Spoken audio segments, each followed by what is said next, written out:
Hello, and thank you for tuning in to Stampscaping 101. This is a scene by request, doing some apple blossoms in a response to my cherry blossom kind of experiments.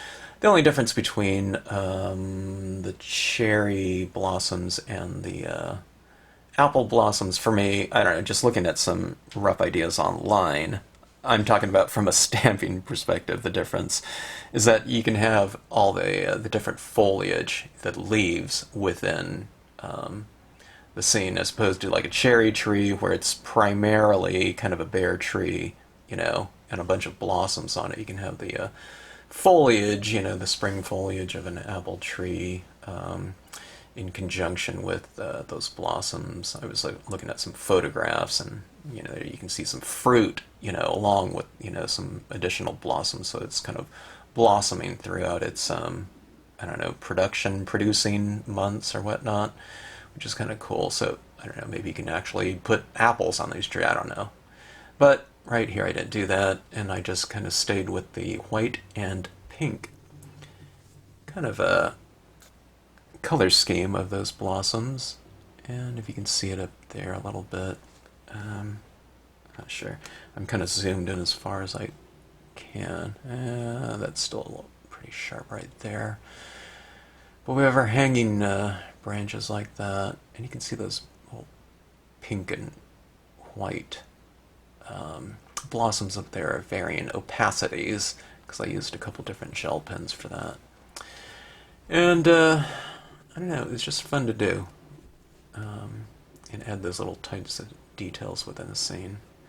I'm all into details anyways, so if we're doing things like this, it's just kind of an extra excuse for me to have tight little details like that throughout the piece, and to kind of play around with that aspect of the composition. So anyways, if you choose to watch the video, I hope you enjoy it.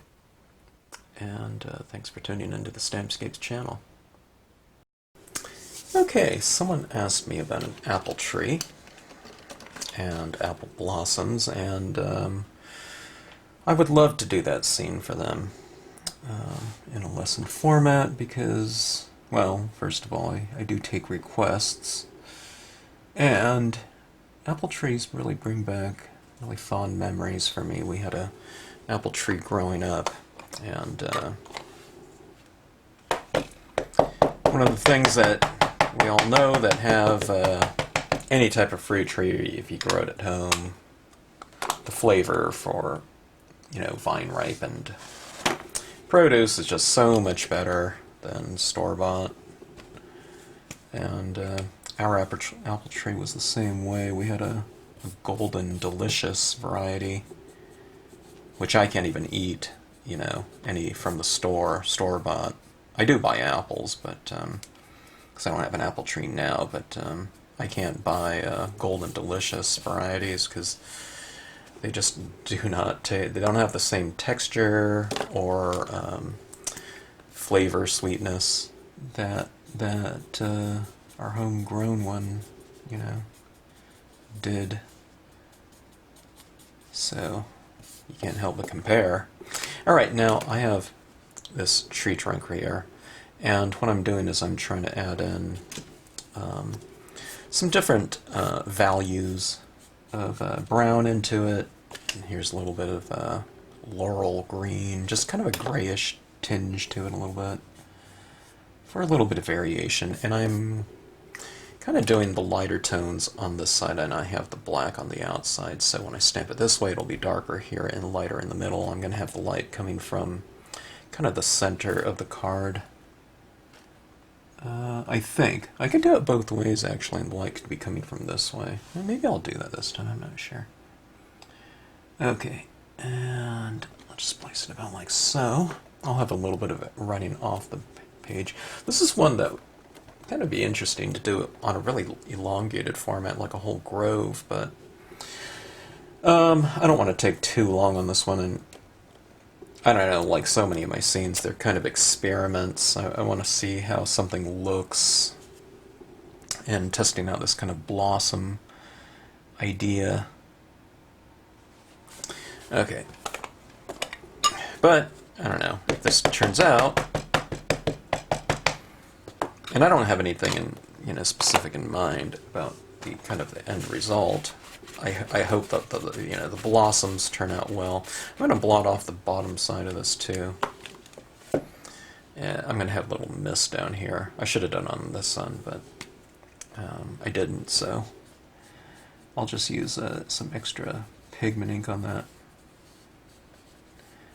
Okay, putting in the dark brown, and the dark brown is certainly mixing with some of the black ink on this stamp right here, but I just kind of roll this a little bit.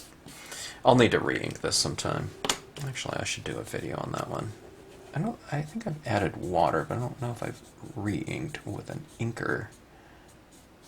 Re-inker for pens.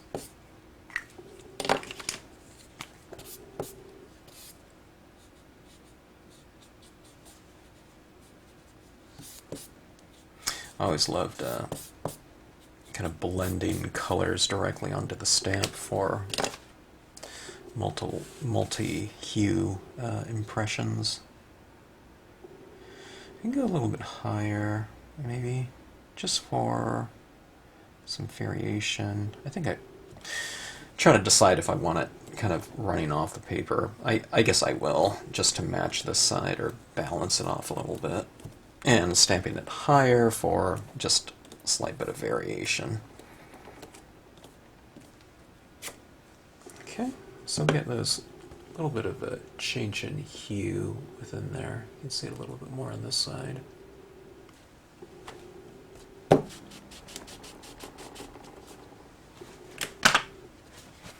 Okay, now I'm going to add some grass texturing down here. Okay, let's do the same thing. Let's do it in. I was going to say let's do it in black. Maybe if I do have a bottle green. Some of my pads are starting to disintegrate a little bit. My really old 20-year ones. Yeah, I thought so. This bottle green is a little bit. There's little indentations, meaning the foam is starting to degrade. So let's avoid that one. All right, so let's go with. I tell you what, I'll just do it with pens here.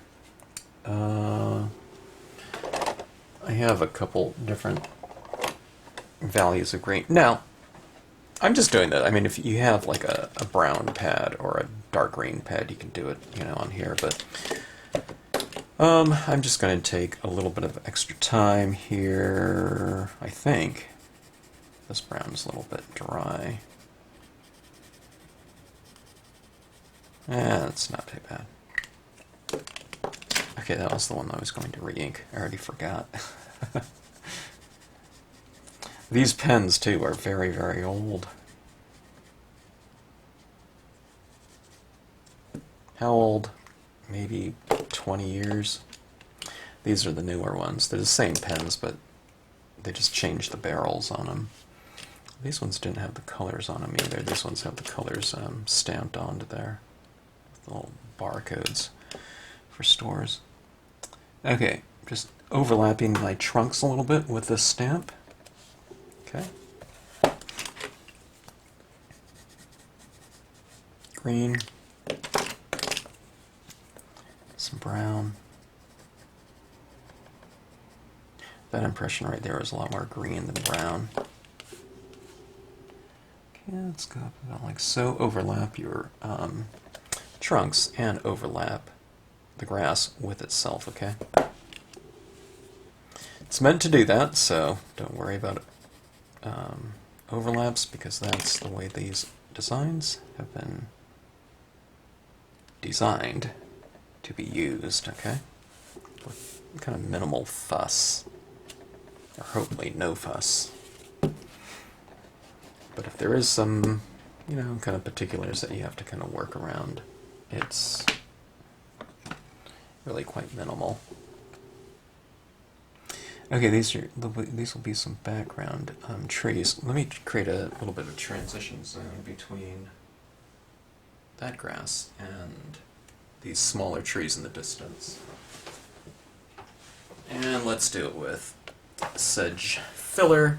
It's a good kind of overall grass. Now, if I didn't have this larger grass texture, then I could have just used the smaller one in the foreground. That would have been fine too. The larger textures just gives you a little bit more of a kind of a larger grain texture for a little bit of a different textural contrast. Or not really textural contrast, but textural range. Okay, you have larger blades of grass here in the foreground. So it's one of those little fine detail type of things that, you know, we don't have to have. This scene would look absolutely fine without it, but it's one of those things, if you want to kind of build upon, you know, kind of certain ideas, then you can certainly add that on to it. Okay. All right, the grass texture.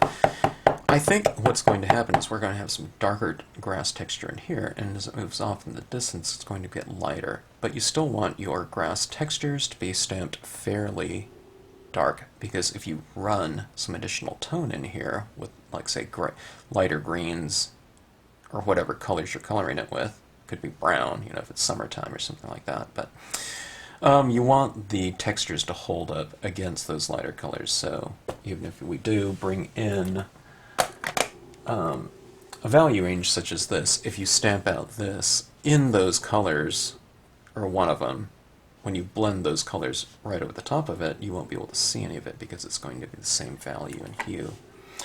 Alright, so that being said, some green in here. It's not too much lighter than this foreground one, but a little bit, sure.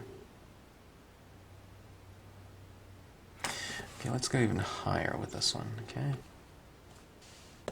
Let's go like that. I just use my, you know, multiple impressions of it to give me that faded look as it kind of recedes into the distance.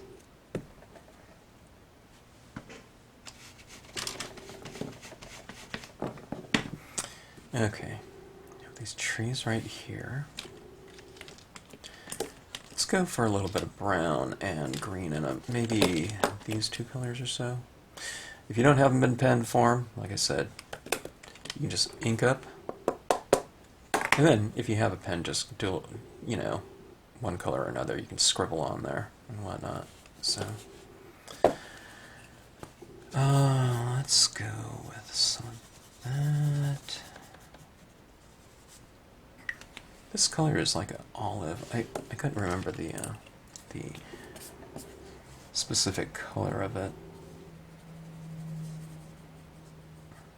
but I think it's olive. It's the number 15 Marvy. Okay. This color looks darker than this one. It looks like the same hue, but a little bit darker than I would have thought. Okay, now these trees right here,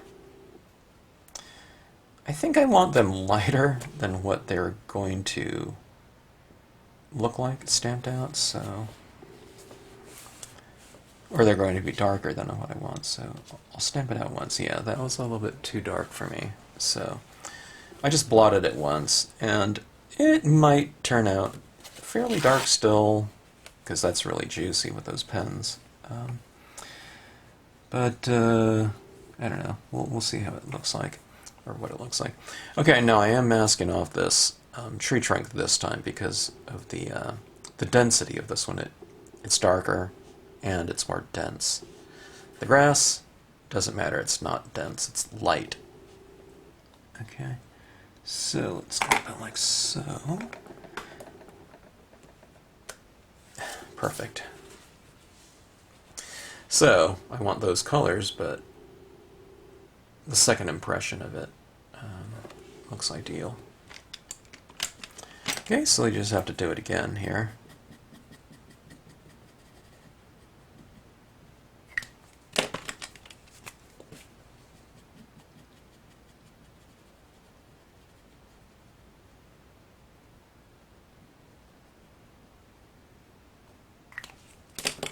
Okay.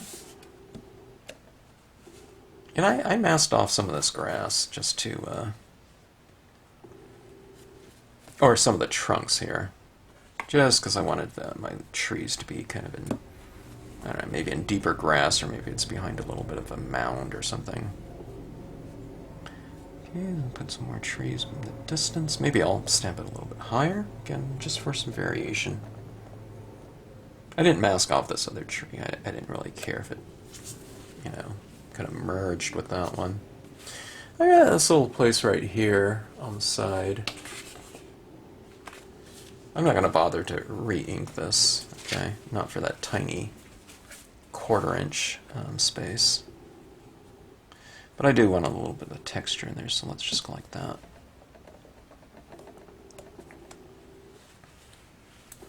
There's a little space right here, too, if you want a little bit of a hint of texture there. Okay, so we have our foundation right here.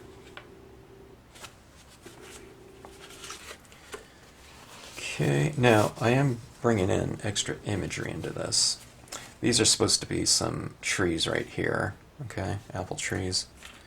And then I'm going to use this foliage right here coming into it. But I think what I'm going to do is I think I'm going to put a little bit of tone in the background here first. And I'm doing that so that we'll kind of establish a little bit of a lighting scheme in here.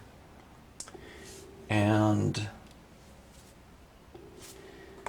if I stamp this first in kind of darker tones, and I'm going to use greens on these leaves and such, so on and so forth. If I do that, and I blend in color right over the top of it in the manner that I'm going to do it in, I don't want this to smear, okay, the impression of this. So let's start off with some of the tone first. Alright. Let's see, what color should I use here? I think my memento...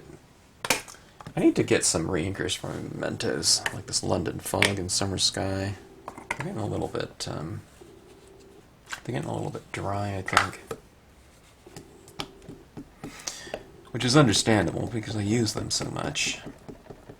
But they are also my lightest memento colors, so I don't know, I need to get them in pretty soon. Okay, so running this in here.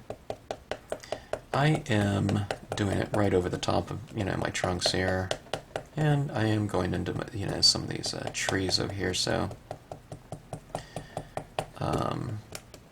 I'm not worried about getting blue into brown. I'm not worried about blue getting into green.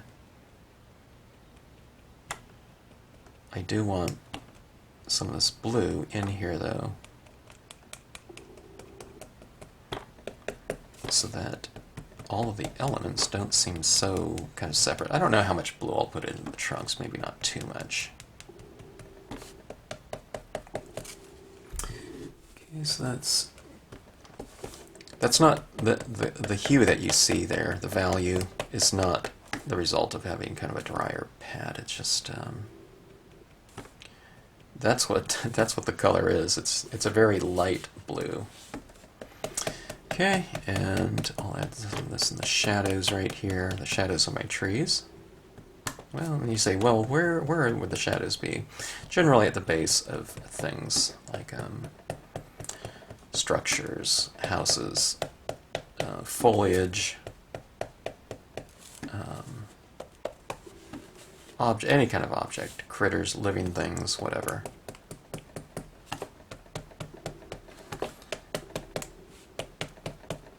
Anything that would cast a shadow,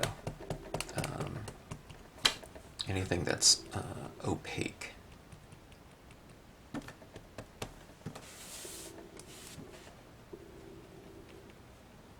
And shadows are very, you know, they're very important elements when it comes to lighting within a scene. Okay, now I'm putting some of this down here, but I'll generally leave this a little bit lighter.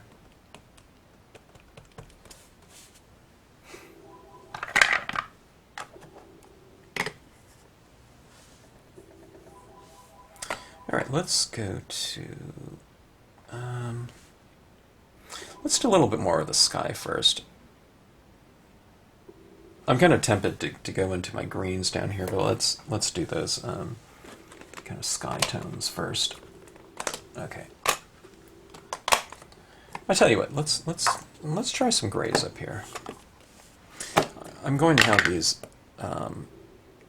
apple blossoms kind of up in this area, kind of the foliage hanging down, so I'm going to make my sky a little bit darker than, I don't know, than I probably have to, but it's because I want these white little flowers to stand out.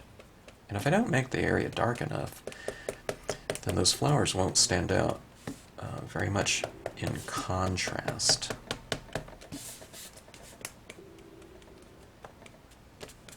Okay, so this is London Fog Memento. Kind of generally adding it where I've added the previous blue, the summer sky blue. Okay, so it's taken on a little bit of a different kind of emotional quality right now to it.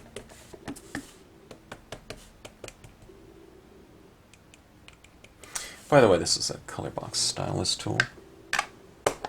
Some people ask me about that, and information for these scenes that I'm doing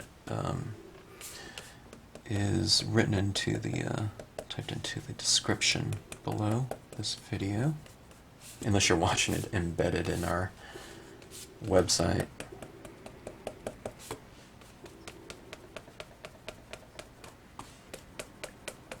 But just click the Show More button, and the description will expand.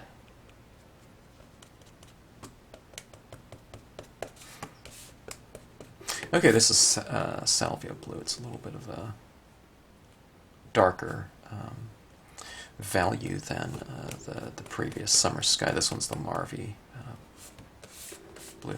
Now, here's the thing with scene lighting. If you've kind of established some areas in here that are a little bit lighter than others, okay, be careful when you move into it with your, maybe incrementally darker colors that you're using, because you still want to retain, an element of light hitting it. And if you approach this whole area like grass is grass and it's colored the same way, what you'll do is you lose the variation that's happening within here. So leave some areas, lighter. It doesn't have to be the white of the paper, but leave it lighter, and then you'll have that variation, and it will appear as though light is reflecting off various areas. Okay, and that doesn't have to be in any particular area. Just as long as you have it. I mean, there's could be clouds up in the sky. It could be lighter, lighter over here, darker over here, lighter here, darker here. Whatever, it doesn't really matter. What matters with scene lighting is the variation. All right, this is a light blue. That's what it's called. It's definitely kind of more of a medium tone blue from Wavy, and this one right here is really juicy. I must have inked it up before I went to one of the stamp conventions last month, 2 months ago. Gosh, time flies. Okay. I am adding this down to the grass, yes, but I am going to be bringing in some green over the top of it, so it won't just look blue. But remember, blue is a component of green, so you can kind of make these areas relate. You can kind of see what I'm doing here as far as the scene lighting. See the shadow right here that's kind of developing? And I know it's kind of weird having that blue down there like that, but we're going to be using, well, these are all transparent colors that we're working with. We're working at dye-based inks, so, and we'll start getting into it right now, so that the colors that we're using as kind of base coats will show through the colors that we put over the top of it, unless it's something like a really dark black or something like that. But even that, you can usually see some variations happening. Pear tart, memento, just some form of green. I'm going with the lighter green first to start off with. Okay, see, that's a really pale green, and I'm not going really hard on this. Okay, I still want that variation. Okay, so with the lighter greens, you can move into those lighter areas, but you know, when you start moving up into the darker greens, kind of just be careful about that. You know, be careful about it in respect to scene lighting and the retention of that light. Okay. When I used to teach classes, that's what I generally had to remind people. They're getting kind of the feel of overlapping colors and blending colors together. So sometimes you get, you know, it's easy to, you know, become really comfortable with that process after, you know, a minute or 2 minutes or something like that. So sometimes they would get really familiar and, okay, I got the feel for it. But then they would just color too much, you know, with the darker tones, and then you wouldn't have this light down here. You would have all this colored in. So you're just kind of exercising a little bit of restraint when you get to your darker tones. But by all means, add a lot of color down, a lot of ink down, especially in your darker areas. But just be a little bit more mindful when you get into your darker ones. And we're not into the dark ones yet. Okay, I just put a little bit of yellow on this tree trunk here, or the tree trunks. Alright, let's go to bamboo leaves. All I'm doing is I'm just trying to create incrementally darker and darker tones to layer onto the scene. It doesn't have to be this particular combination. Those just happen to be two of the greens that I happen to have. But the big thing is that I'm just taking them from light to dark. If you can't tell what one's darker than the other, then it doesn't matter. You just use either one.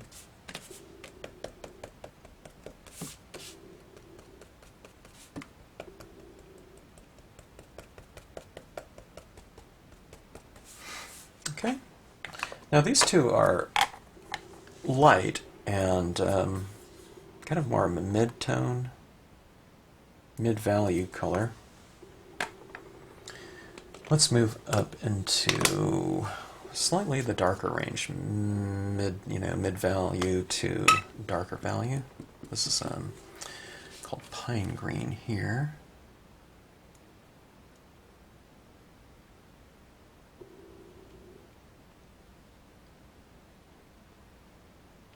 Doing a little scumbling, they call it, you know, additions to these trees up here.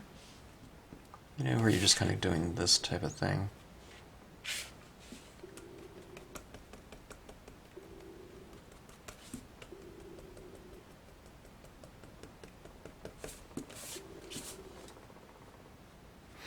Alright, now I am moving up into these darker tones. It wouldn't be a bad idea to just take a paper towel, and you can get a little bit of variation, you know that paper towel, ripped paper towel technique. I guess that's what it's called, ripped paper towel masking or whatever. Just to get a little variation and kind of go along with the spirit of the grass textures, you know, just for that varied kind of rough edge. You can kind of do both. You can do taps, you can do swipes, you can do whatever you want.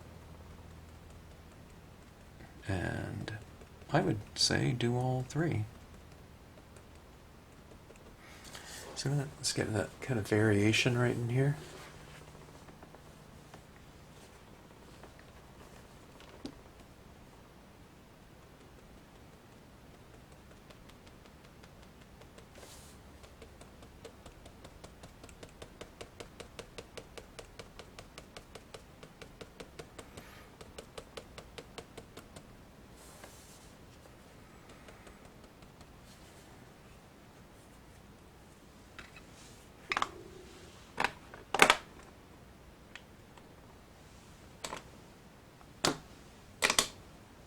Here's that kind of that bottle green that's kind of I don't know, disintegrating. Not disintegrating, but it's definitely breaking down. I love that value of this green though, because it's just so dark. Okay, let's add right here in the shadows. I can kind of blot it around like that. Greens always look kind of weird if that's the only color that I'm using in a green, natural green area. So I like to bring in some browns and tans, which I'll do.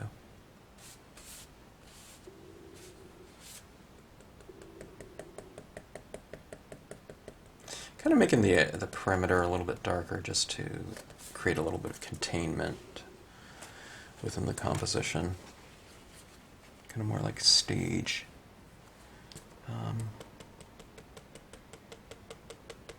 Stage lighting where it's kind of a set piece and it's darker on the edges and you have your spotlights on the center stage or something like that. A stage concept is this creating a situation where, like in landscape stamping, we might, we're definitely referencing nature most a lot of times, or most of the time. And that's good, but sometimes kind of depicting a scene that's just a small part of a greater whole might create a kind of a situation where you're thinking, okay, well, let me see, that's only part of it, it's just a small section where kind of the concept of kind of creating a world unto itself is saying that everything is complete and whole. Okay, it's not lacking for, something that's happening out there. And that's what's really nice about stamping in general. We're creating our universe that's, visual universe, kind of within the confines of the dimensions of our project. And everything is whole and complete and where it should be. And that's what we're doing we can do as crafters and artists and whatnot.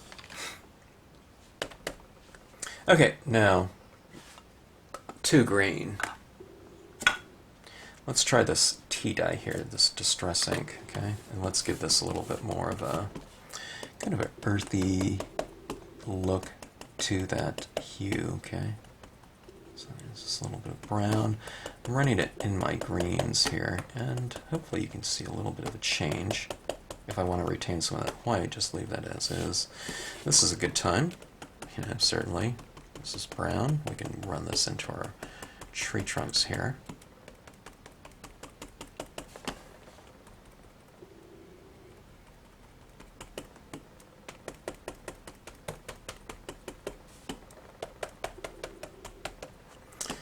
Okay. Let's try this desert sand. Desert sand, I think it's fairly light in value. It doesn't read as desert sand because I'm putting it over the top of other colors and values.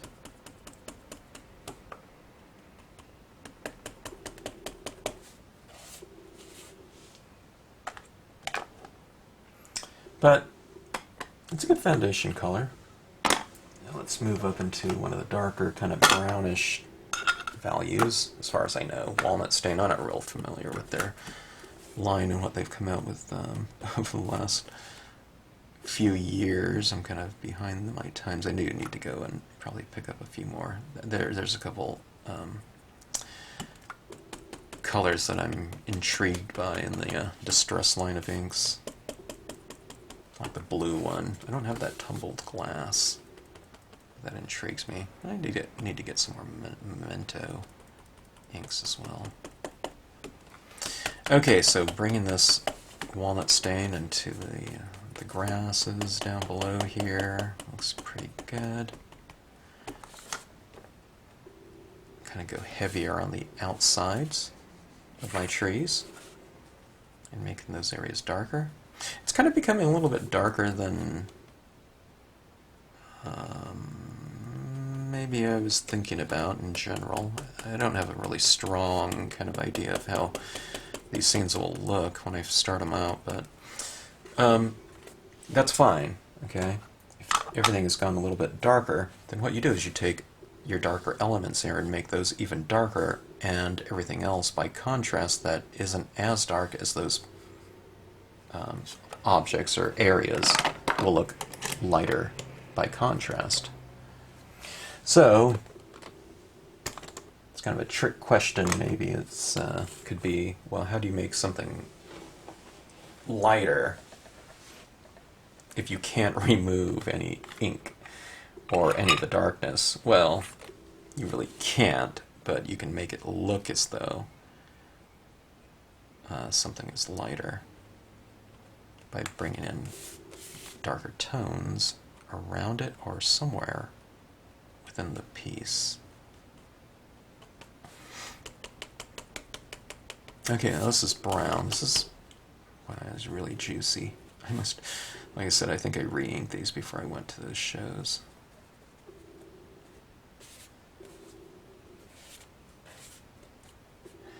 But I do like these brown tones in compositions where otherwise it would have just been like green or something like that. You can run brown into just about anything. Purple tones. I haven't done it with blue too much, but anyway, so these trunks are getting darker, so see the center section, I think, you know, to me, by contrast, it looks a little bit lighter.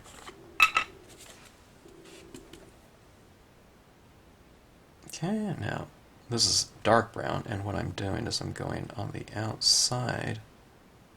You want to blend it in a little bit too, and then taking that same brown here down in the shadows like that. See that right there? See what that really does there? It really anchors the tree a lot. You know, in my eye, I think. See right down here? Just taking that and darkening it. Let's create it, go a little bit more along the base of the tree, maybe. Something like so.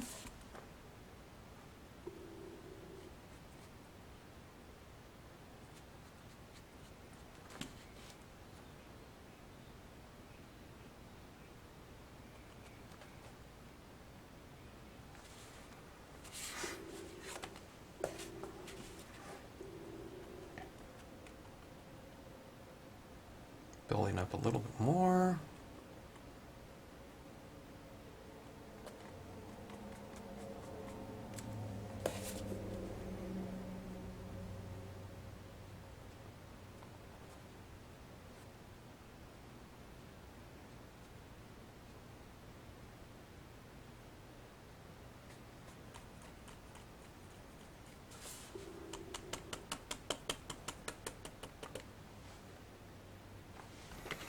Okay, that looks about right to me.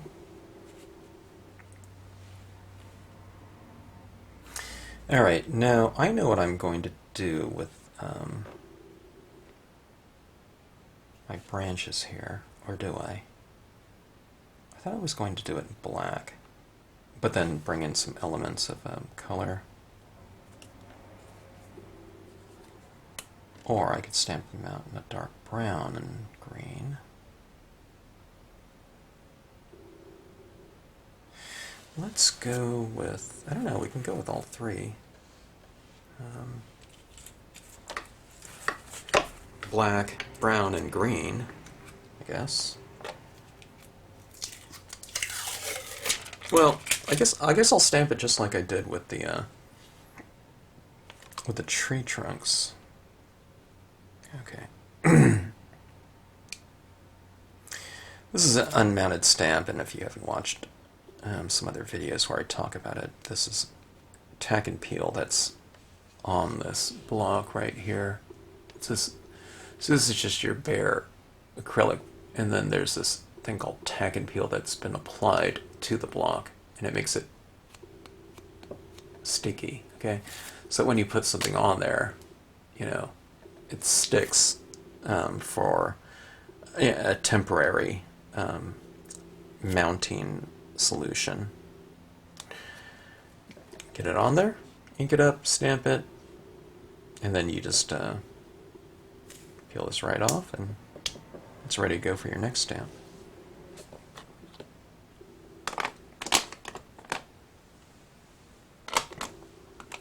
Okay, let's go with the black for this hanging leaves stamp. I just re-inked this one too, so I'm going to have to really apply a lot of this green. So I'm kind of going like this because I'm kind of wiping off some of the ink on here. Are these apple leaves specific? No, but they will do.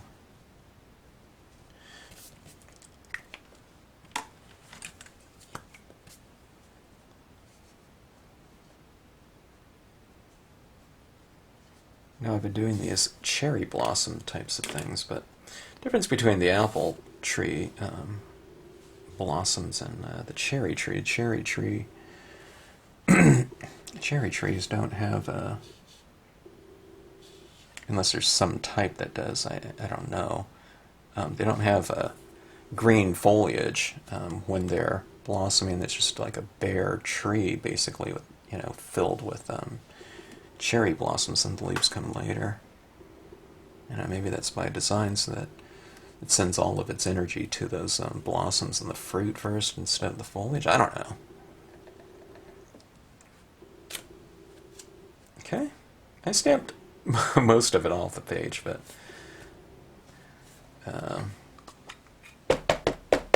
got a lot of it on too. But okay, so I go with this again.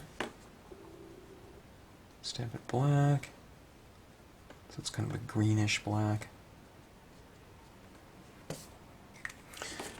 Adding some of this even lighter green into some of this foliage. Okay, try to vary it. Don't hit every single color exactly in the same exact spot, and that way you'll get that variation happening.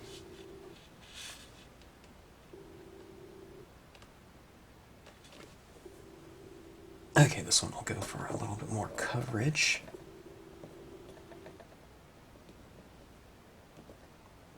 Kind of holding it down just so that ink transfers. There's a lot of ink on these trunks at this point in time. It's not wet to the touch or anything like that, but we do want to get that ink to transfer over. Sometimes you go wet into, kind of semi-moist, excuse me, and it creates a little bit of a vacuum, so when you pull off the stamp too soon, sometimes it, too much of that ink that you wanted to remain on there comes off with it.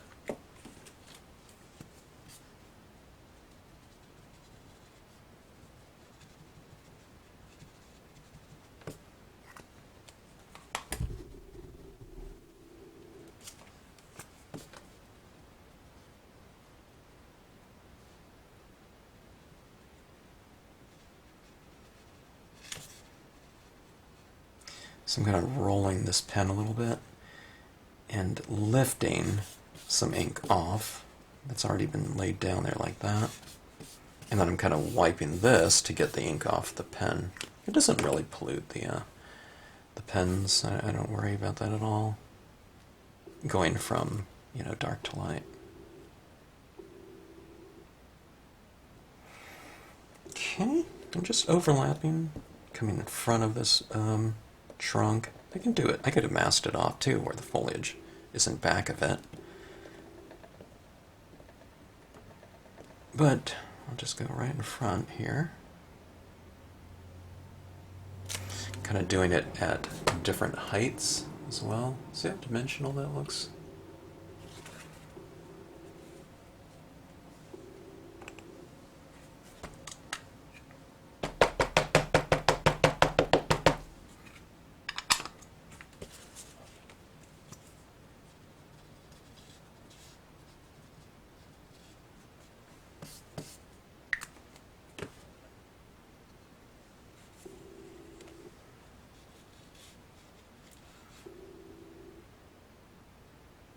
something fun about apple trees too. You can see blossoms still right next to fruit.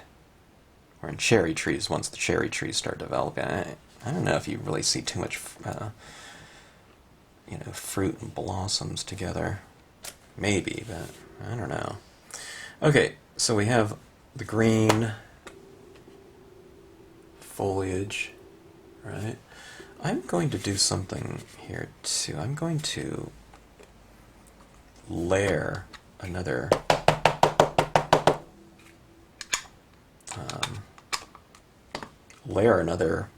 layer of trees, foliage, sorry, across some of it, so some of it will get a little more dense, I'll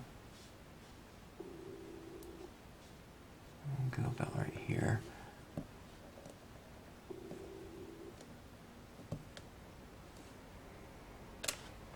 Okay, just so it's a little bit more dense with leaves in a couple areas. Come over here.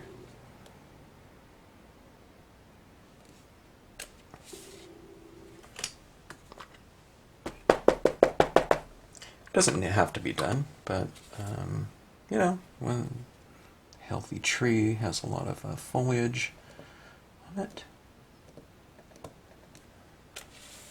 Okay, it kind of creates a little bit of stronger canopy here too. So see, the green kind of recedes a little bit, and the blacker one looks a little bit closer to us. So we're creating a little bit of depth here in the foreground.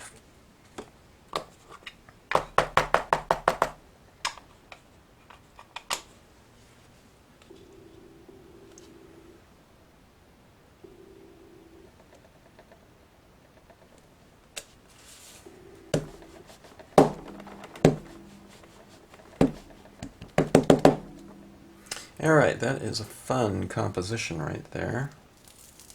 Kind of a fun foundation. Now, because I used black in the scene, what I like to do is I like to create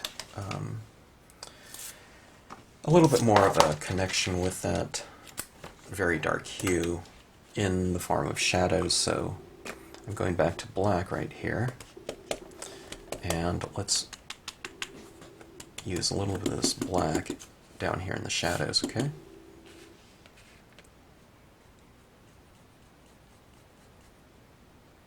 Because what we're saying, if we stamp something in black, we're saying that that degree of shading or absence of lighting is present in the scene, so it's a good idea to kind of reiterate that. Actually, in your shadows, I think it just kind of anchors things a little bit more. We'll add it down here in the shadows. It doesn't mean you have to add a lot of it, but kind of a small portion. It just gives a little bit more continuity to that lighting kind of. It's kind of a theory, but it is visual too.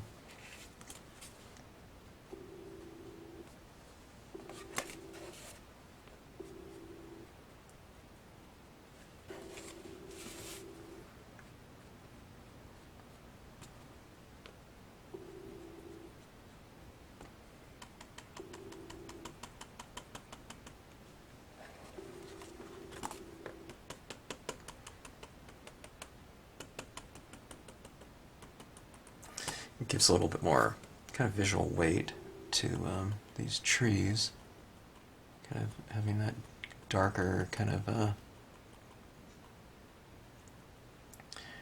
shadow developed on it. Okay, so we have that. See that strong light? It looks really light in here now, huh? Because we've really taken this and made it quite dark. Okay.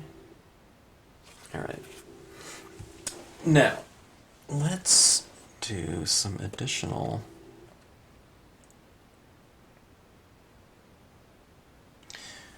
full. I might do this later. I'm not sure. I plan on doing some other things in here. Let's save this foreground for. I'll save that for the last, and I'll do that in a versifying black pigment ink that'll be really, hopefully, really striking and crisp of an impression layer in the scene. All right, now I wanted to create somewhat of a focal point in the scene, and I think now is a good time to do that. And I'm going to do it in the form of this deer silhouette. This would be perfect. I don't have a tack and peel on this block, but apparently I need tack and peel on a block this size. I do have some extra tack and peel, so hopefully it's that dimension. I have the remnants from these other ones. Gosh, is this the only block? Oh, this one has tack and peel on it. But it's, I have to put it on. Okay, I'm just going to do it on, or do I want to use this one? Decisions. Alright, let's just go with this big block. I don't like using really big blocks for kind of small images like this. But that's all we have at this moment. I could take 10 minutes to do that. Get that tack and peel out and put it in there, but I don't want to. Okay, let's see. Alright, this deer, I think I'm going to have it a little bit behind this, and its head's right here. Okay. Now it is a silhouette, so I'm just going to do it in black. That's really black, so well, I think it'll look fine, but let's do the thing. Let's do that treatment of it that we've been doing throughout the piece here, and why don't we add a little bit of brown into it? It'll still be, I still want a very strong silhouette, but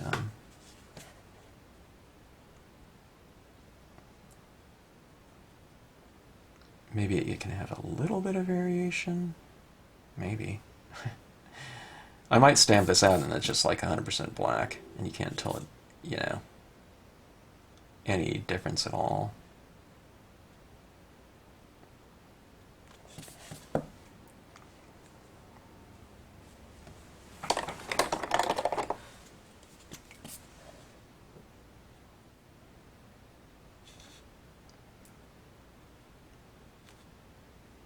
Kind of in the body of the deer, I'm leaving it black, and just kind of a little bit on the perimeter, like on the back. Maybe it's capturing a little bit of light, and maybe it's ears and horns. Okay. Alright, now, one of the things I'm going to do is I'm going to wipe off, this is one of my tricks, and I have a video on this that is dedicated to this. But I wipe off the bottom of this, okay? I don't want too much of the feet showing. And that's because this represents kind of some taller grass. So if you kind of wipe that off, you can also mask off and do that. But I think I'll just wipe it off just as a head start. And yeah, let's wipe off a good portion of it. And then, I think that's ready. Maybe I'll mask up a tiny bit of that tree trunk there.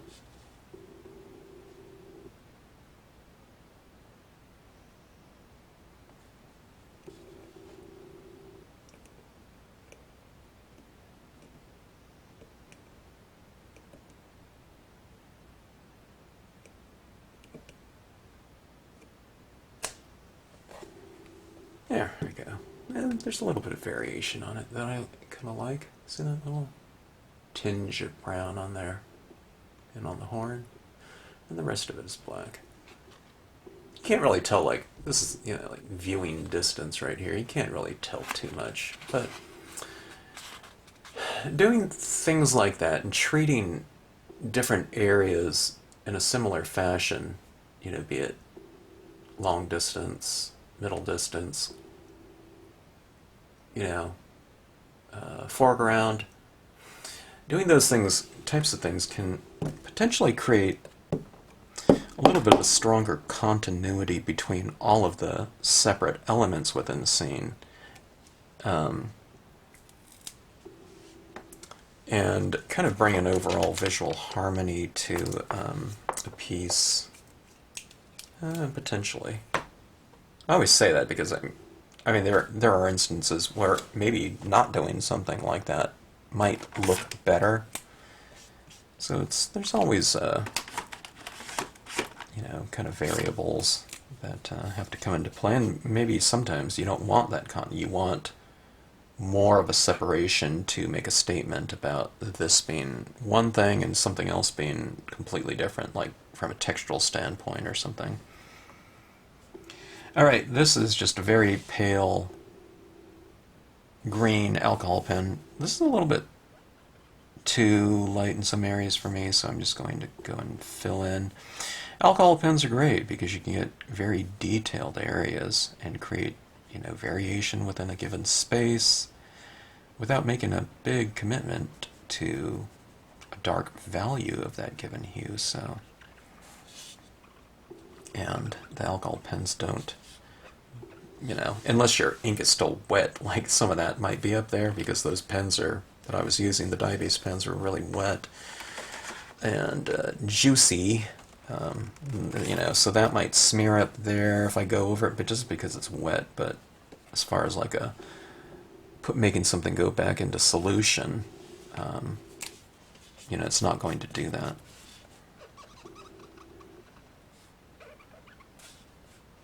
This is apricot, so it's a little bit of a orangish tinge going into the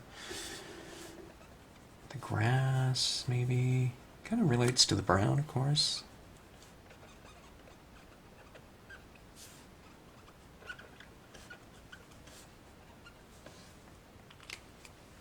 We have the blue skies, and azure blue. Maybe not that one.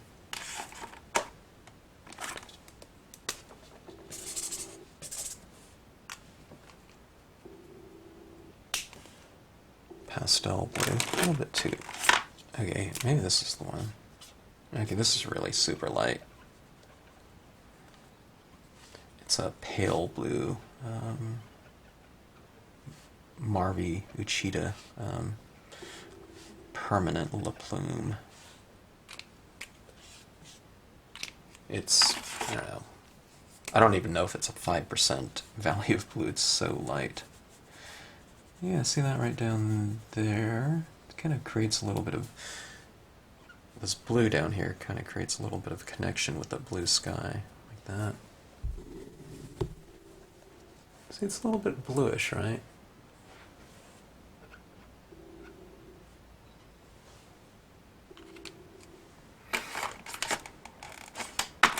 All these little types of little touches like that are really fun to do. Here's some green. Come in here and do a little bit of a... I'm doing kind of little dots like that. You can't see it because alcohol inks are transparent, but it's kind of adding a little bit of texture to it.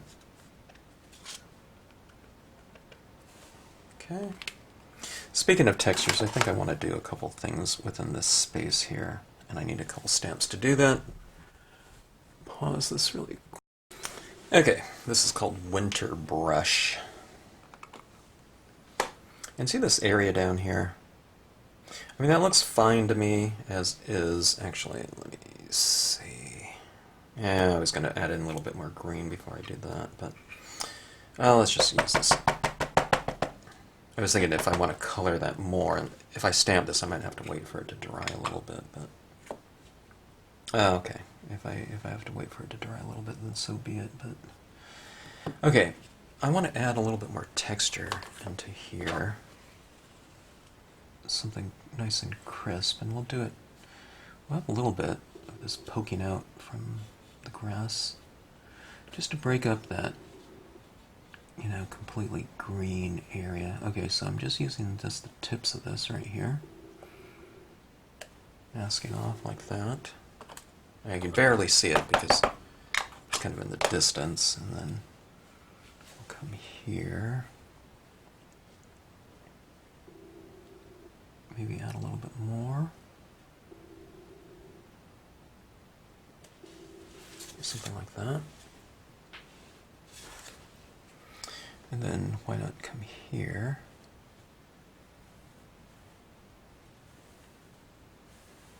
I'm looking for a good rip. Okay, right. How about right here?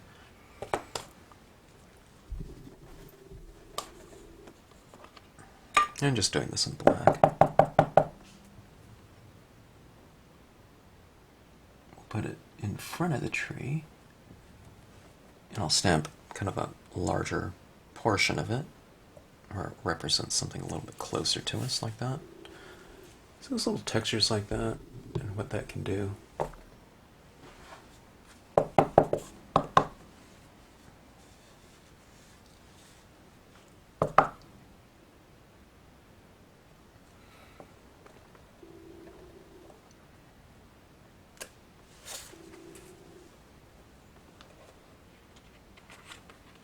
Creates a little bit more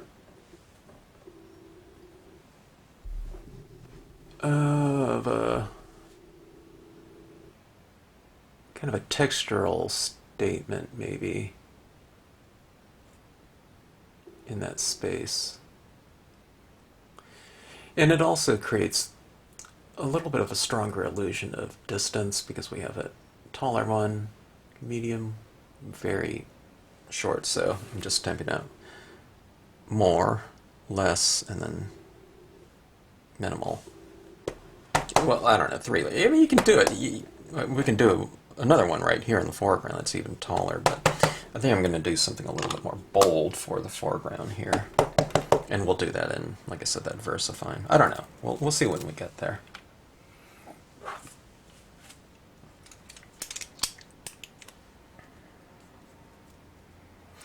Alright, now kind of the more interesting, I think, effects with gel pens, and I don't know if I'm going to do any more alcohol pens, but certainly the gel pens here. Gel pen work. Okay, we'll go with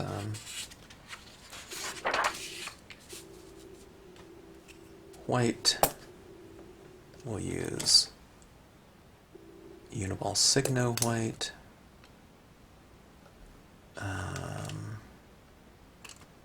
This is a Uniball Signo pink. I wasn't quite sure if this one was working or not.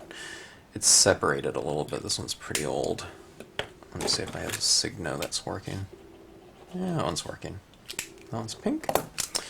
Alright, now I was looking at some photographs of apple blossoms, and some of them look a little bit different than others. But they're, by and large, white, right? And then they have that little speck of color in there. Maybe it's to attract bees or something like that. But, oh, this one's glitter. This is a, out of my shuttle art.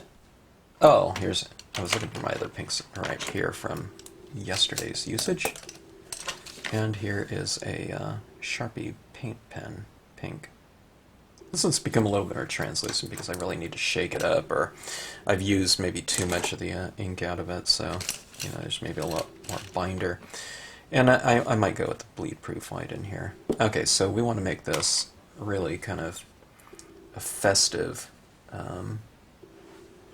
type of a spring scenario, so blossoming branches up here. Okay? Okay, I have just did a search on apple blossoms. I wanted to see what some of them look like. Let's go into images here.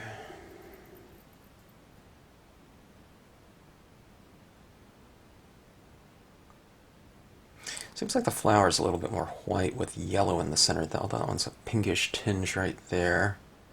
And kind of the closed buds are a little bit more pink.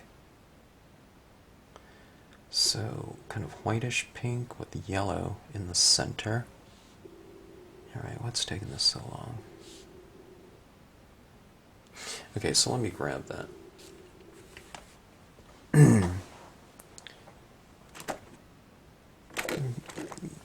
Look at it. Here's a kind of a... No, that's a glitter pink. I need a pastel yellow. Okay, here we go. No, that's not it. I have this very large set of shuttle art pens. Okay, that's gold. Okay. Well, let's grab the Signo yellow. Alright, I don't know why this is taking so long to come up here. Doesn't seem to want to go. This will be enough for me, though. Oh, see some of these leaves in here, too. There's variations within the leaves. We can play around with that. I think these leaves look pretty good, though, already. But one of the nice things about having a large set of gel pens is that there's so many different values of all of the different hue out there, like green, so I can go with a little bit of a darker green. I'm trying to find the ones that aren't glitter, though, although that might be cool, too. But okay, there's so many glitter. I have this gigantic set that's, okay, here's a green.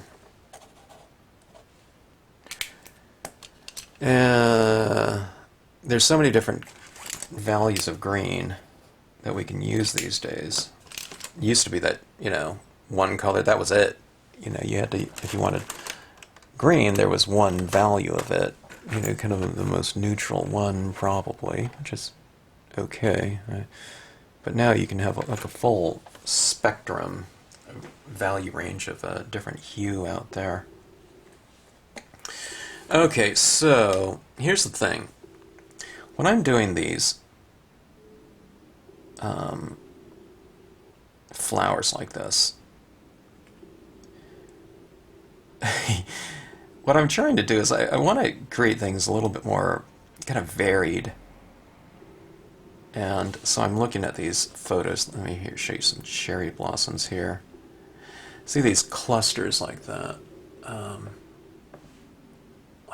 And it's kind of sparse out here, it's just, there's some out here on the branch. I want to create a little bit of kind of variation. Oh, here, let me see if I can do that. It says view all images. Why is this not coming up here? Because I lost my internet connection or something like that. But clustering things, okay? Not just spacing things out perfectly. And I'm also dealing with kind of the shadows, and there's areas that are a little bit more light. Okay. Those are the types of things. Not to make things overly technical, because that's not the way I approach things anyway. But, okay, so these are the branches right in here. And I do have these background trees in here. So I'm going to make those apple trees as well. So we'll make those in bloom. They'll have a different type of effect, though, of course. Alright, so this is a white right here in the form of the shuttle art one. This multi-pen set is very it's very translucent. Okay, so you can see as I draw on here, it's fairly white, but as it dries, it gets darker. See that? It's the same thing. See, as it kind of fades out. So what I do with this pen right here will not show up quite as much after it dries, okay? Now that's not a bad thing. because I might want some things more subtle with this. Okay, so here I go. I'm kind of clustering my little dots in here. It's going to be very kind of detail oriented and whatnot. And I'll try to position some of these. I don't have this like this because this is a little bit wet down here, so I'm positioning this so I can just put my hand and get to these branches much easier. Okay, so kind of have some of those white dots in front of the branches and back of other ones. You know, just kind of play around with it, vary it a little bit.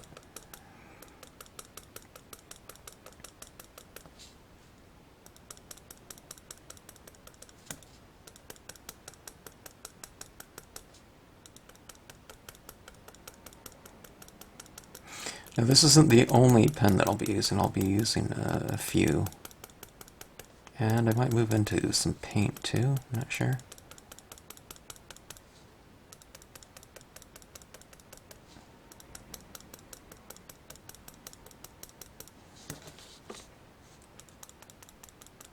Now see, in the dark areas, I might not want a really stark white, super bright white, so that's where this kind of more translucent gel pen will come in handy because the colors underneath will show through it.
Adding that to some of these background trees. Maybe I need the brighter, thicker white one for these background trees.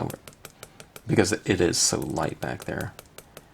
I want these marks to show up a little bit more.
Okay, now it's starting to...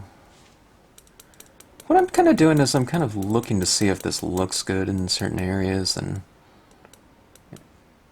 I mean, it's hard to tell right now, but I'm kind of getting an overall kind of blossom scheme develop here. And then where I like it, I'll add more of the kind of more opaque versions of these dots over the top of this. So this is just kind of to get things kind of established.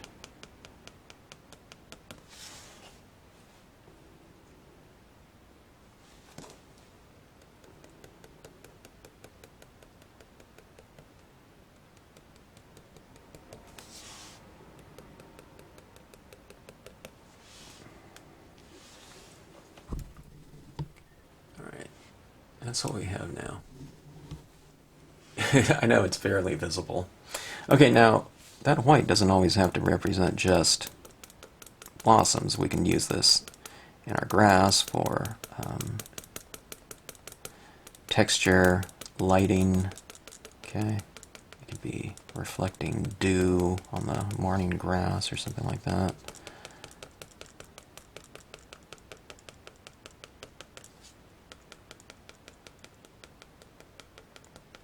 And kind of clustered again. You don't want to just space every dot out like a perfect, eighth of an inch apart from each other. I wouldn't get into too much pattern.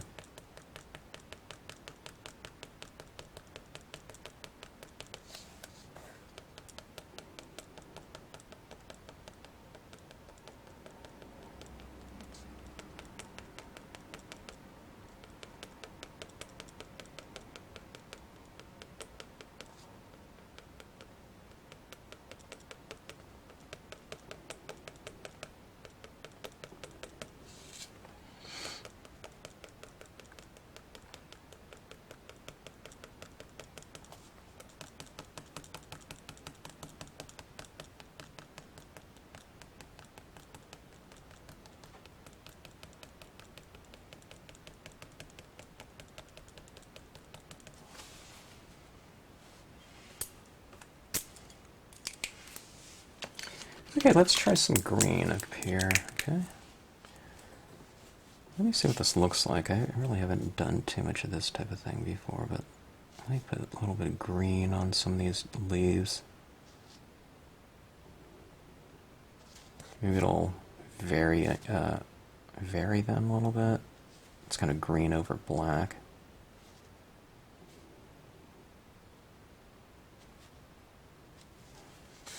Yeah, it looks okay, maybe.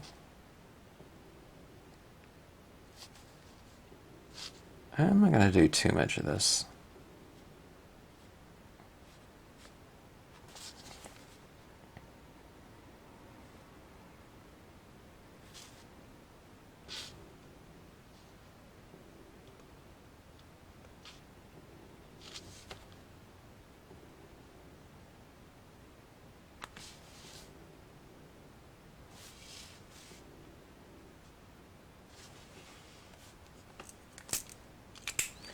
Okay, that's kind of a neutral mid-tone green. Probably can't even tell. But it's in some of these little black areas. Okay, I've just kind of colored half the leaf, a little bit of green. Let's try this one right here. This one's a much lighter green. Maybe we can put a little bit more light on a couple of these leaves. Maybe.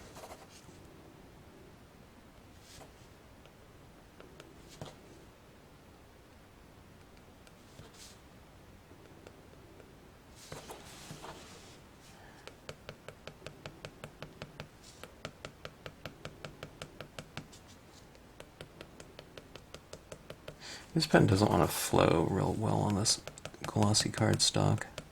No, okay, actually it is there. I just can't really see it. It's so light of a green. Okay. Let me see something. Jelly roll. I haven't even used these in years.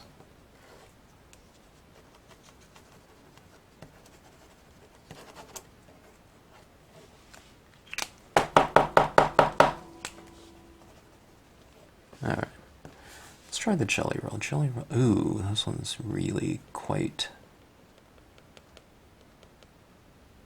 distinct. Okay, it was flowing. This is probably like a 15-year-old pen that I haven't used before. Okay, I'm not going to fight this one while I'm doing this. Let's try the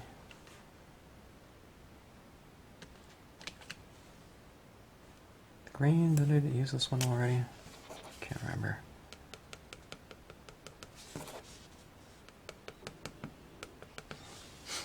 Yeah. This one's kind of dark, so it doesn't really show up too much. Okay, now let's just get back to that white. Okay, now I've switched off to my Uniball Signo pen. And the Signo is... it's more opaque than the Shuttle Art one. Shuttle Art one is kind of... so you can really... that white really stands out a lot more. The Shuttle Art one is you know, that very inexpensive set per piece. Okay, I bought... there's 120 colors, 180, sorry, and there's a refill cartridge for each one of those pens. So we're talking, they call it the 360 set, and that set was $25. And it's made for kind of the adult coloring market, although it could be certainly could be a set for kids too, you know, gel pens. I think they'd love it too, with those metallics in there and all the different pastels, the multicolor, glitter. There's everything in there. But those pens, with the manner in which they're to be used, they don't want those... I mean, no manufacturer wants any pen of theirs to be clogging, but with that huge set, what they've done is the manufacturers have made those colors, the inks inside of them, really thin, so there's not a lot of pigment per pigment to kind of binder. There's a lot more binder, so they're thinner. And that's so they don't clog up, which is fine with me, because the pens cost, I don't know, like a few cents each. Where the Uniball Signos are, yeah, they're probably closer to like $1, or between $1 or $2, I think. Can't remember if they were $2 each, but or more. But the inks are just more dense, and the denser kind of pigment to binder ratio gives you a much more opaque dot. This still really isn't quite as opaque, but or opaque, you know, completely opaque, but certainly a lot more than those kind of like gigantic, you know, discount sets. But they work great in conjunction with one another. You can get, you know, a much more opaque dot next to one that's more translucent, so you can create a little bit of depth within that given space using, you know, darker, lighter, that aspect of things. But see, I'm starting to see a lot more of that white showing up here, especially over the darker area.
Okay, kind of blossoms up here in the trees.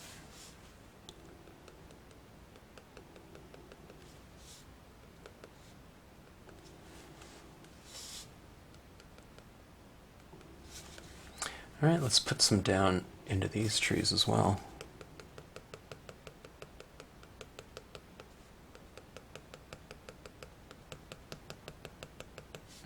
Kind of in these background trees, I don't really see this as too much like blossoms, or somehow it's more like lighting, but maybe it's lighting is hitting a blossoming branch or something.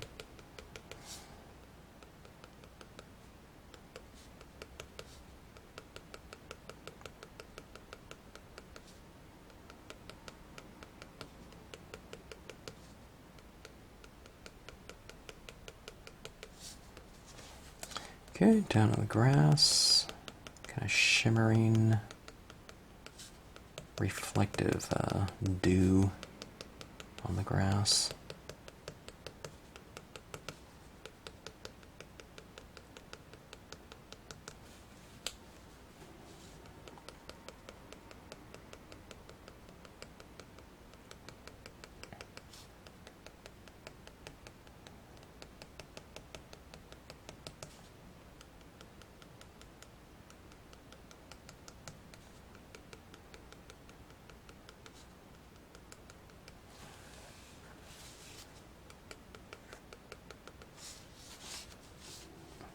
These trunks in the distance, sometimes I like to just redefine them a little bit, because you can't really work around them with, your colors.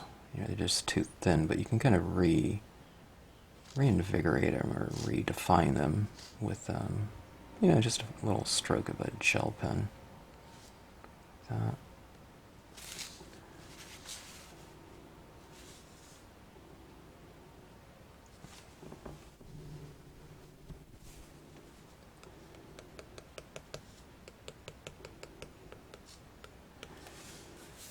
Okay, let's see. You can kind of layer and build up your clusters, your flower clusters. Sometimes the gel pen could potentially dry darker than what it looks like when it's from when it's been freshly applied. So you might need to reapply it and build it up a little bit more on the surface. Now, I was wondering if I should go into this with some of the Dr. Martin's Bleed Proof White for the dots. I don't think I need to do that on this one. I think we have enough of a visual statement using the gel pen. I think it's visible enough up there.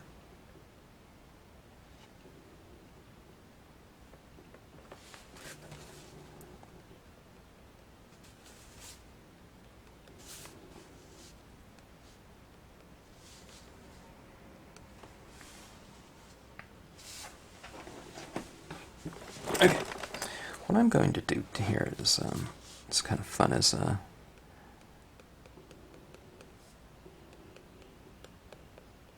going to have some of these, put some of these blossoms kind of in the air.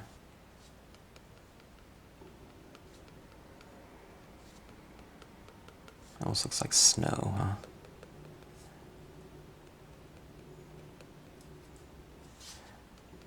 Put some in front of the trunk here.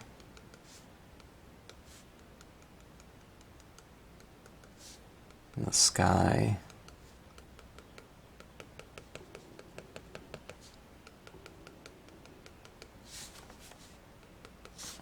And we'll just kind of texturize this whole area down below as well. Little apple blossoms everywhere.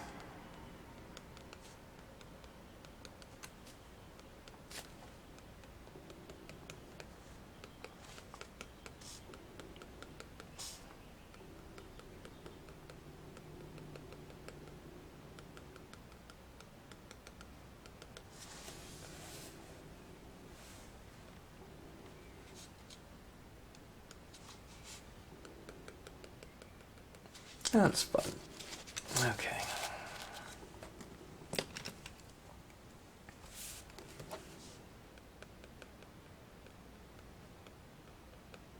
I'll put some in front of the deer too. I almost forgot to do that.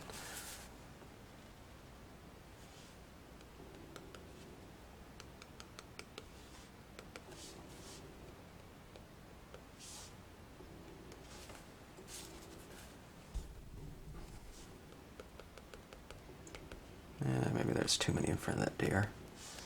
Don't want to look like it has chicken pox or something. You can just kind of tap it. It comes right off the paper. It's no big deal. You know, if you put too much, you can just kind of wipe it off. Okay, pretty decent looking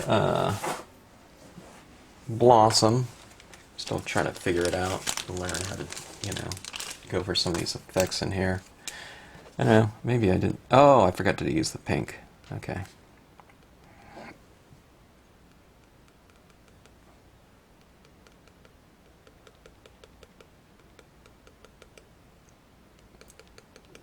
I need to build these up a little bit more. I think I could use a few more blossom clusters. Okay, maybe that's enough.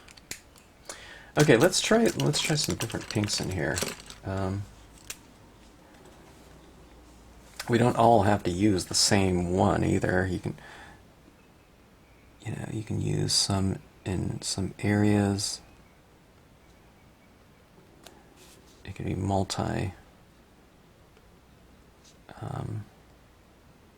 multi-tone pinks, blossoms. Somewhere in the shade.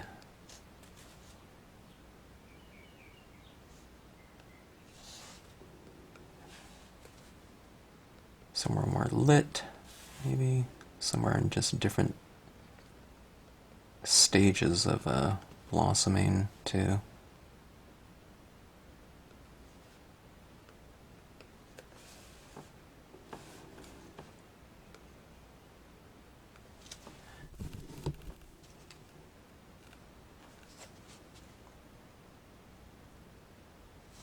Okay, this one is the shuttle art, and that one's looking pretty opaque to me. It really stands out.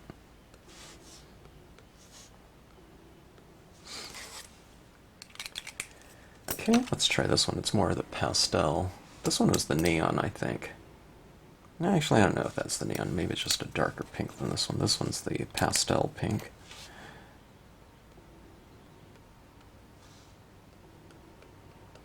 Now, if you give this to someone, you know, I really don't know if... I don't think they're going to notice that you've used two different types of pink, but... like I always, you know, maybe on a subconscious level, the level of degree of variation might, you know, be kind of apparent, I don't know,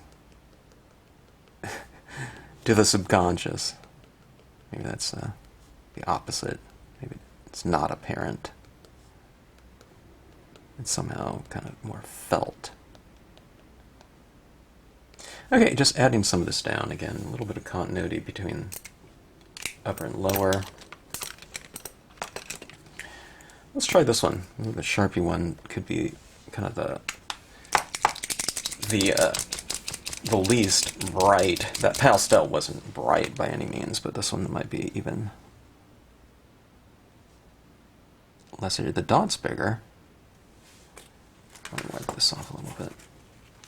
It's kind of looking a little crusty.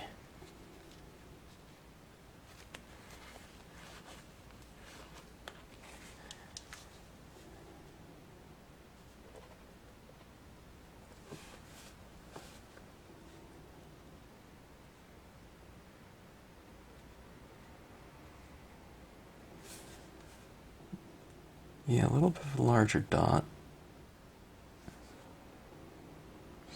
And this pink right here is, looking at it, it's more opaque, I think, than the other two, than the gel pens.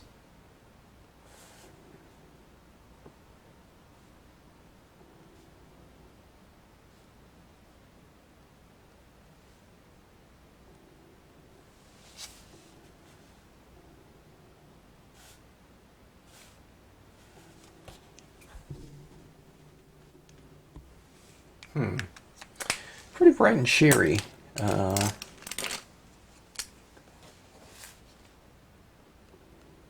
Which usually isn't too much of my inclination. but I really like it.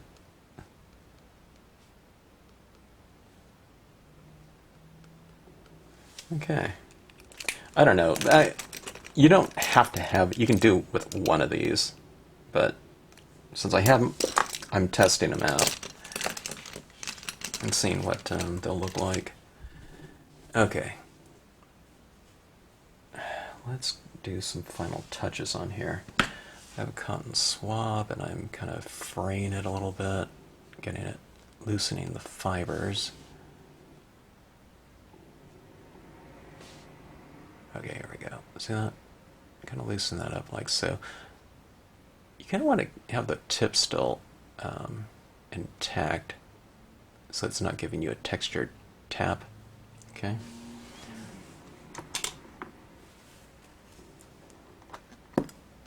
Hero hues.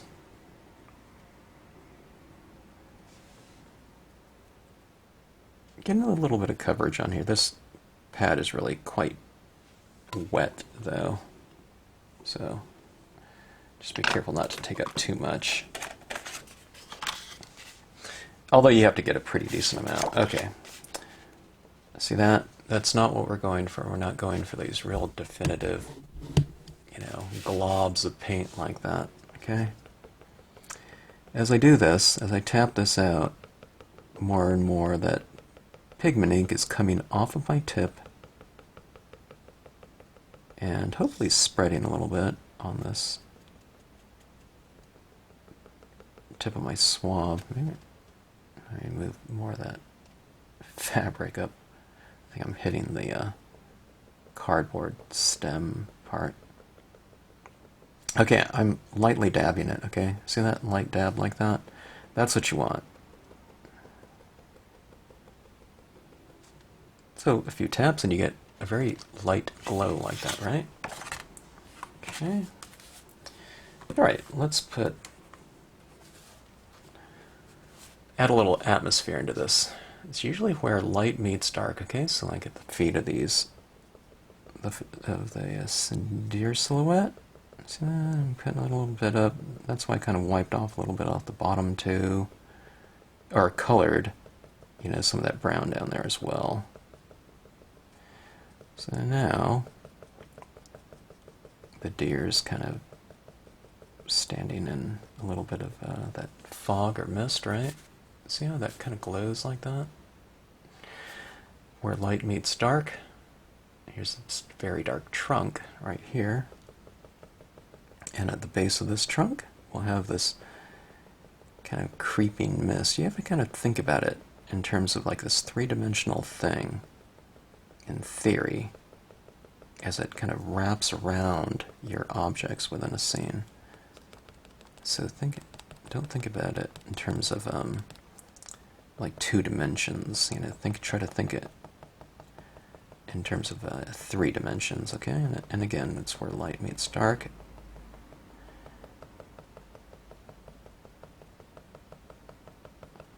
Okay, so that's that little fog and mist right there. I need to re-ink here. Okay, blot it off a little bit. I dabbed it and now I'm kind of blotting it off a little bit. Okay, see these little branches down here, and see I'm adding this in the lighter areas and then working into my darker area and then kind of tapering it off.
Makes the animal look a little bit more three-dimensional, doesn't it?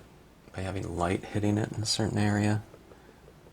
I mean, the shadow puppet kind of looks fine too, but you add a little bit of dimension with a very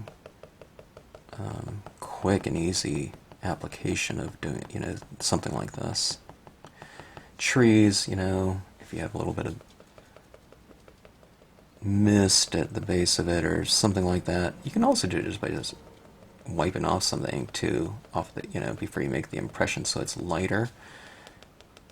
So you get that kind of variation happening. That too kind of gives the illusion of kind of some kind of atmospheric condition element in the form of moisture in the air. Okay, so see that little area down there? It kind of changes the spirit of it a little bit. Kind of adding a little bit more to this deer. I think it kind of looks good with that little bit of highlighting on one side. Remember, what's making this easy to apply is that it's very dry on here. It's a very dry brushed application of it, of the ink. And remember, I've retained some of the lighter areas, so that's another reason why, to retain some of the lightness, so that you can kind of put in highlights if you want to with things like the gel pen, or in this case, white pigment ink. Then where you have this light coming through here, we have this little bit of illumination maybe. We don't have it in the shadows because we don't have light hitting those areas, so... But I can put a little of this down here to kind of continue this idea of light coming through the trees.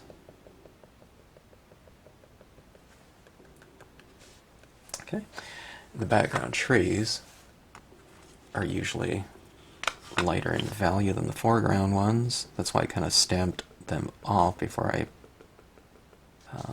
made my impressions with them back here. I stamped it off once on my blotter paper. Okay, so see that where light meets dark, there's a lighter area up top here. Just adding in that. So that kind of varies the background trees too, like that.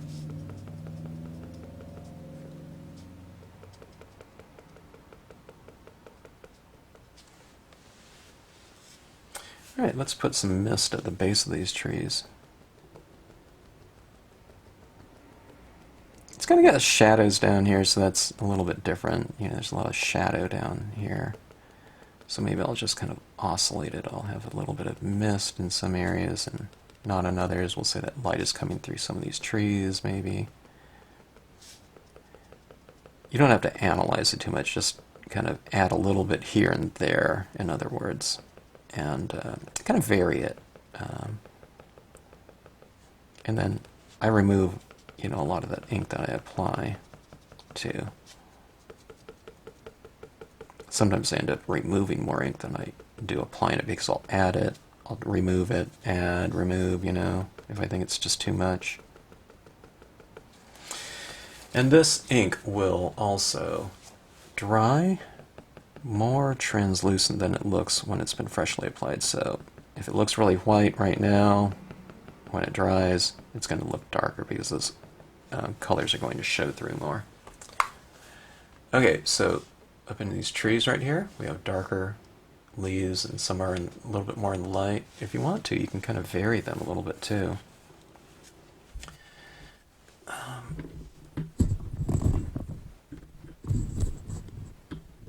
me see if I can lower this. I'm almost as low as I can get and zoomed in as much as possible. These leaves right here, I'm just going to put some over the tops of some of these leaves like that. And now some are lighter than others, right? So you can kind of create a little bit of depth within, my foreground space, a very close space and shallow depth within that space. But you can kind of create that little bit of variation in here that can look kind of nice. See that right in here? Right over here. See some of these branches, and I'll just put a little bit over the top of some of them. And again, it's just a little bit more varied, like that.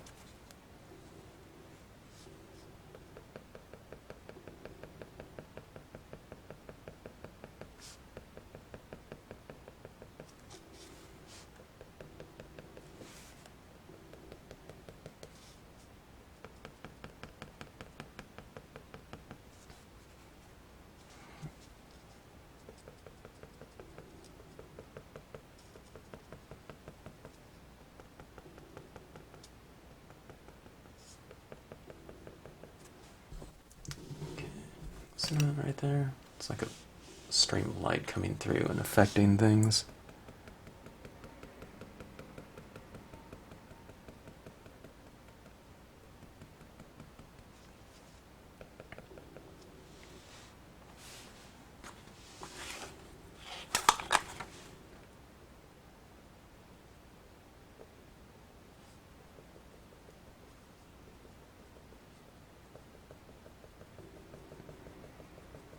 I've applied some down here, but in the time I've been talking, it dried and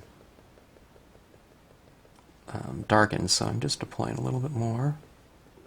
Kind of build it up a little bit if you want to.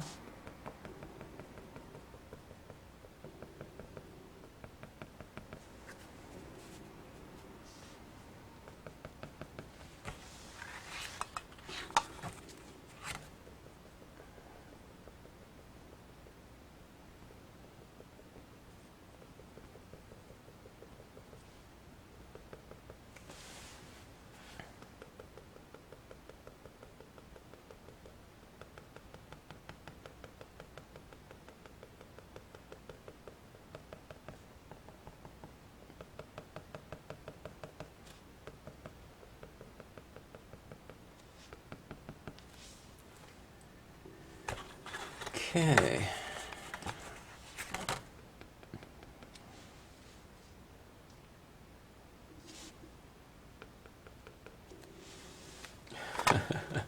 That's really fun to apply. It's fun to manipulate things kind of, you know, with a couple little taps, and it changes its, you know, in a very subtle way, but you know, cumulatively, it really adds up to a kind of a nice varied surface, and, you know, with soft and sharp and dark and light and whatnot.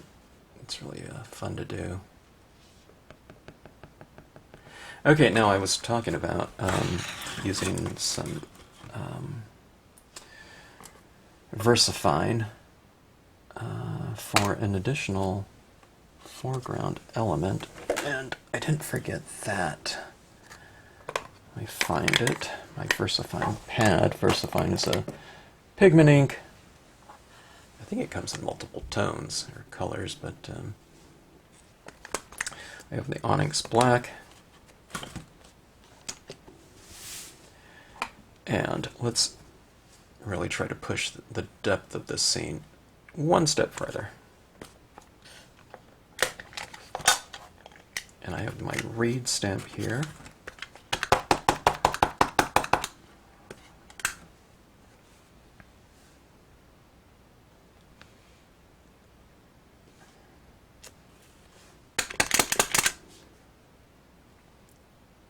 And this pad, as dark as the Marvy is, this one is really dark.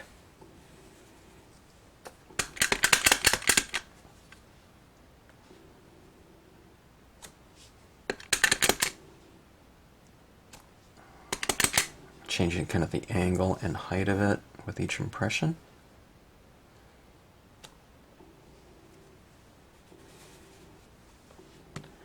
Okay, so that creates a little bit more foreground for me. The scene. It's something a little bit larger in the foreground. And doing so gives me the idea for something else. Inevitably, there's types of things happen. You do something somewhere, and then it kind of opens up the question for additional touches. I'm thinking about doing this branch again. Okay, my hanging leaves stamp.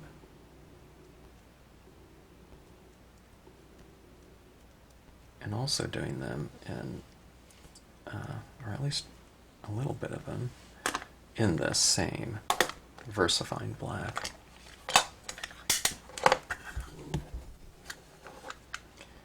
Okay, I don't need this whole thing inked in, but so I'll ink in about half of them or so.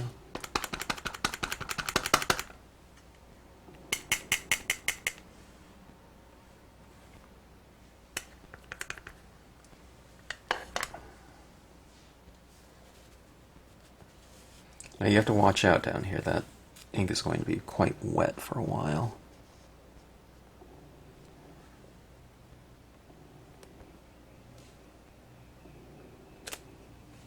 Okay.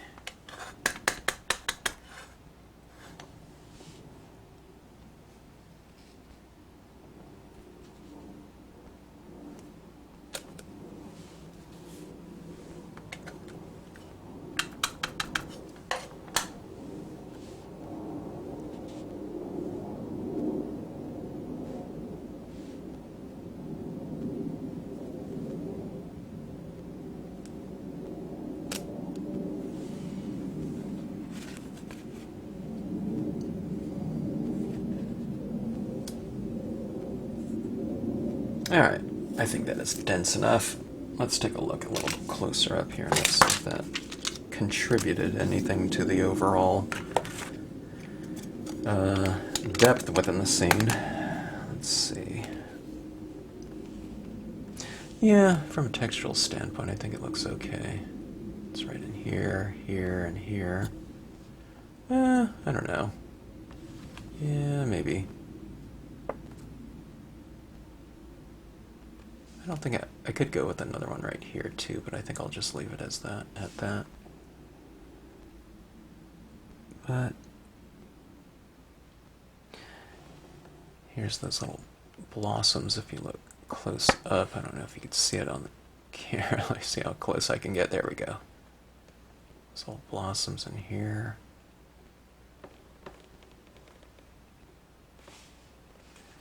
Okay, that latest impression in it, let me just layer that one step further. Okay, let me put a couple little dots in front of that VersaFine. Okay, apparently I can just draw directly on the VersaFine. I wasn't quite sure. But this gel pen is decent enough where I can go right over that.